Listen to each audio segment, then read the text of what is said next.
सुबह 10 बजे तक सोने वाली और बार बार उठाने पर भी थोड़ी देर और सोने दो ना कहने वाली शालिनी आज भोर को 6 बजे ही उठ गई थी। इतना ही नहीं, उसने सबके लिए चाय बनाए, पेपर लेकर आई, बगीचे में पानी दिया और पापा को सुबह मॉर्निंग वॉक के लिए भी उठाया। सभी लोग शालिनी को बड़ा आश्चर्य से देख रहे थे। सभी का एक ही सवाल था, शालिनी तुम ये क्या कर रही हो? शालिनी ने धीरे से जवाब दिया, 3 महीने हो गए हैं मेरी शादी तय हुए। वहां पर कौन होगा मेरे आगे पीछे घूमने वाला? वहां तो सब मुझे ही करना होगा। बस इसलिए आज से शुरू कर दिया। घर की बेटी को इतना समझदार होते हुए देख सबको खुशी हो रही थी और साथ साथ बुरा भी लग रहा था।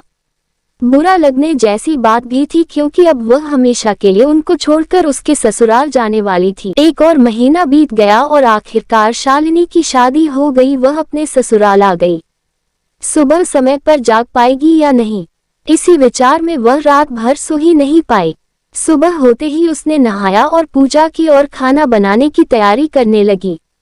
वह सोचने लगी कि आज खाने में क्या बनाया जाए जो बड़े और बच्चे दोनों को पसंद आए। तभी पीछे से एक मीठी आवाज आई।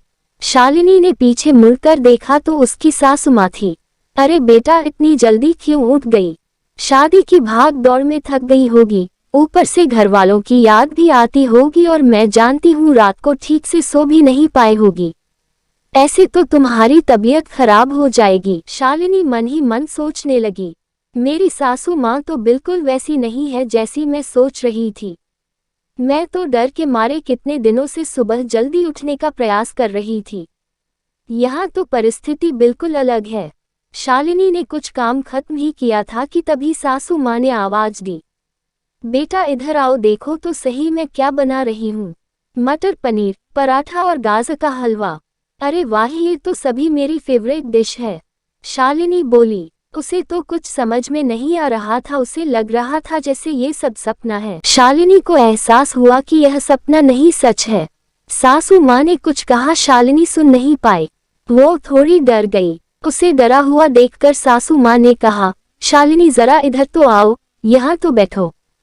मेरी बात ध्यान से सुनो और समझो, शादी मतलब लड़की की परीक्षा नहीं होती है। तुम्हारी शादी सिर्फ मेरे लड़के से नहीं हुई है। जितनी जिम्मेदारी उसकी तुम्हें खुश रखने की है, उतनी ही हम सबकी भी। हमने तुम्हें घर सिर्फ काम करने के लिए नहीं लाया है।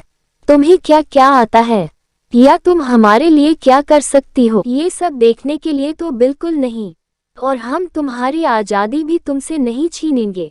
अगर अपनी बात करूं तो मुझे सिर्फ एक अच्छी फ्रेंड चाहिए थी। मैं बिल्कुल नहीं मानती कि बहू ने सुबह सुबह जल्दी उठकर पूजा पाठ करना चाहिए। और मैं ये भी नहीं मानती कि बहू को बहुत अच्छा खाना पकाना ना चाहिए। शादी का मतलब तुम्हारे सपनों का बलिदान बिल्कुल भी नहीं हो सकता। बल्कि मैं तो कहूँगी कि शादी का मतलब तुम्हारे सपनों को और ज्यादा ऊंची उड़ान देना होना चाहिए। हम सब हमेशा तुम्हारे साथ हैं, हर दिन हर पल। शालिनी की शादी को अब 10 साल बीत चुके थे। इन 10 सालों के सफर में उसने जो अनमोल रिश्ते कमाए थे उनमें से एक थी माँ। जी हाँ, वही सासू माँ जो अब उसकी माँ बन चुकी थी। शालिनी ने अपने जीवन में काफी उतार चढ़ाव देखे थे, लेकिन उसके मन में यह एक सोच बहुत पक्की बैठ चुकी थी कि जब भी उसके लड़के की शादी होगी और वह घर में बहू लाएगा तो वह भी अपनी सासू माँ की तरह ही अपनी बहू के साथ व्यवहार करेगी। टीवी सीरियल्स में सास बहू को दिखाया जाता है, वही वास्तविकता है। ऐसा बिल्कुल नहीं है। समय के साथ लोग बदलते हैं, लोगों के विचार बदलते हैं। कुछ गलत लोग जरूर जीवन में आते हैं, लेकिन सभी गलत हो ऐसा जरूरी नहीं। आखिर में यही कहूंगा कि बहू मतलब बेटी ही होती है। गलतियां तो हर किसी से होती है, इसलिए बहू के साथ भी वैसा ही व्यवहार करें जैसा खुद की बेटी के साथ करते हैं।